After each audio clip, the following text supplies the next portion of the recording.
Well, good morning, friends. Welcome back to Granny's Place. I hope you're ready to hear some new stories. The one I've chosen for today is The Tale of the Flopsy Bunnies by Beatrix Potter.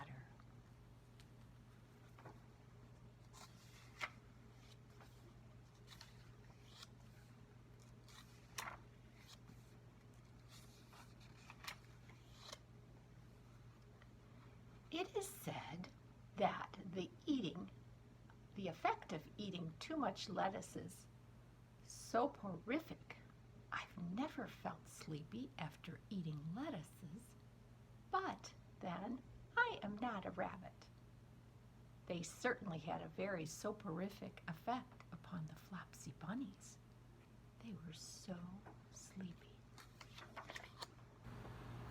When Benjamin Bunny grew up, he married his cousin, Flopsy. They had a large family, and they were very improvident and cheerful. I do not remember the separate names of their children. They were generally called Flopsy bunnies.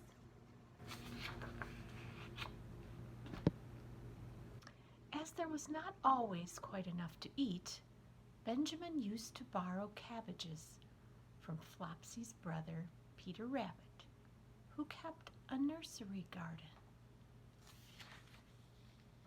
Sometimes Peter Rabbit had no cabbages to spare. When this happened, the Flopsy bunnies went across the field to a rubbish heap in the ditch outside Mr. McGregor's garden. Mr. McGregor's rubbish heap was a mixture. There were jam pots and paper bags and mountains of chopped grass from the mowing machine, which always tasted oily, and some rotten vegetable marrows and an old boot or two. One day, oh joy, there were a quantity of overgrown lettuces, which had shot into flower. The Flopsy bunnies simply stuffed lettuces. By degree, one after another, they were overcome with sleepiness, and they lay down in the mowed grass. Benjamin was not so much overcome as his children. Before going to sleep, he was sufficiently wide awake to put a paper bag over his head to keep off the flies. The little Flopsy bunnies slept delightfully in the warm sun. From the lawn beyond the garden came the distant clackety sound of a mowing machine. The blue bottles buzzed about the wall, and a little old mouse picked over the rubbish among the jam pots. I can tell you her name. She was called Thomasina Tittlemouse, a wood mouse with a very long tail.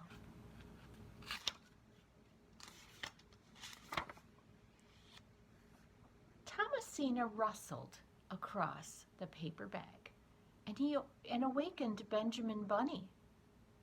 The mouse apologized profusely and said that she knew Peter Rabbit.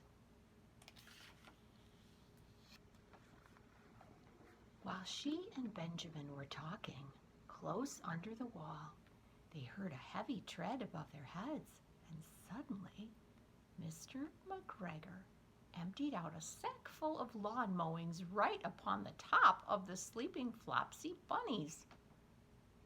Benjamin shrank down under his paper bag. The mouse hid in a jam pot.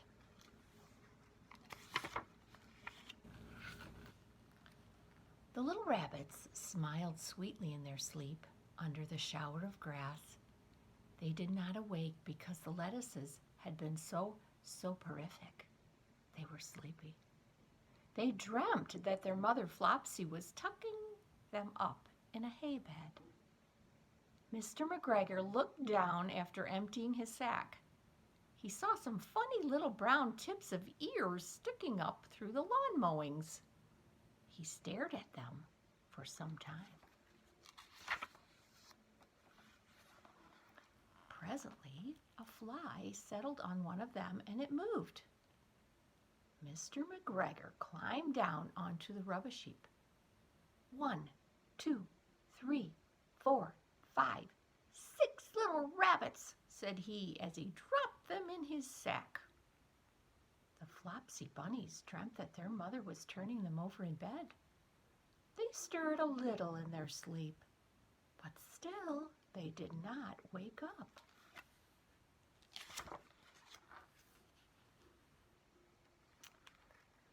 Mr. McGregor tied up the sack and left it on the wall. He went to put away the mowing machine. While he was gone, Mrs. Flopsy Bunny, who had remained at home, came across the field. She looked suspiciously at the sack and wondered where everybody was.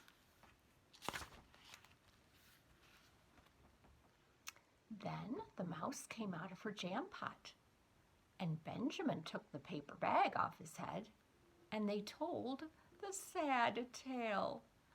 Benjamin and Flopsy were in despair. They could not undo the string. But Mrs. Tittlemouse was a resourceful person. She nibbled a hole in the bottom corner of the sack.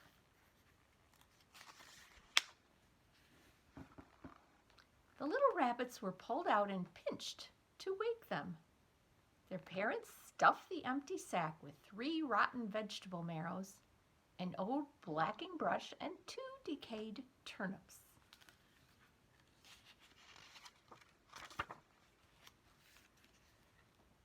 Then they all hid under a bush and watched for Mr. McGregor.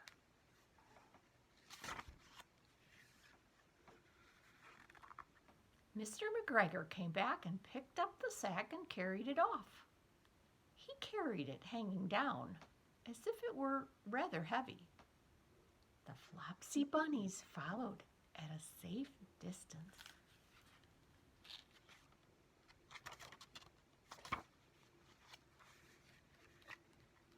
They watched him go into his house, and then they crept up to the window to listen.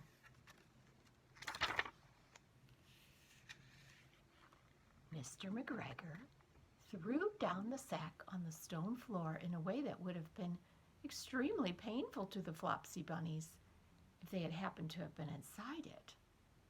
They could hear him drag his chair on the flags and chuckle. 1, 2, 3, 4, 5, 6 little rabbits, said Mr. McGregor.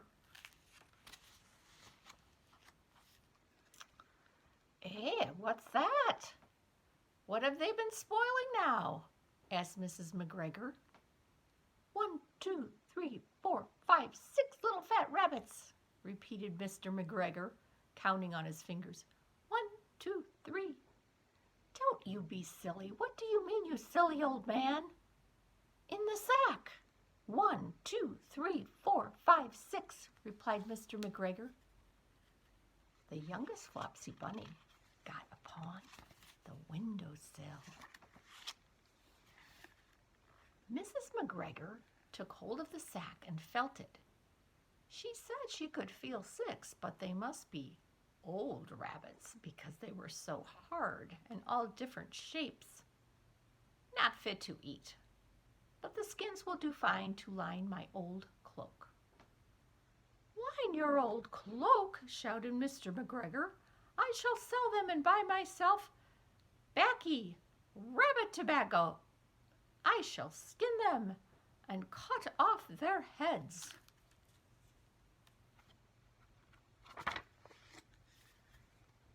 Mrs. McGregor untied the sack and put her hand inside.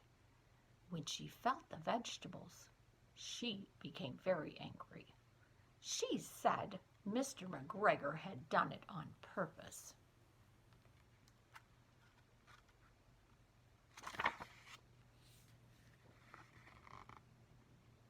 And Mr. McGregor was very angry too.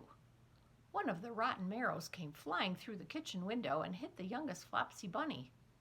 It was rather hurt.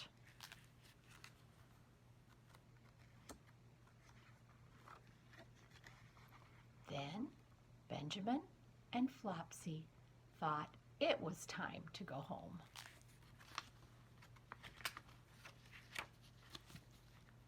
So Mrs. McGregor did not get Mr. McGregor did not get his tobacco, and Mrs. McGregor did not get her rabbit skins.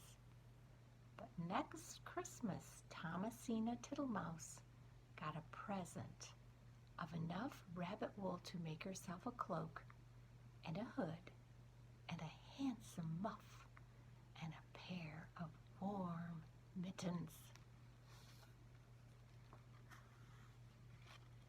The end.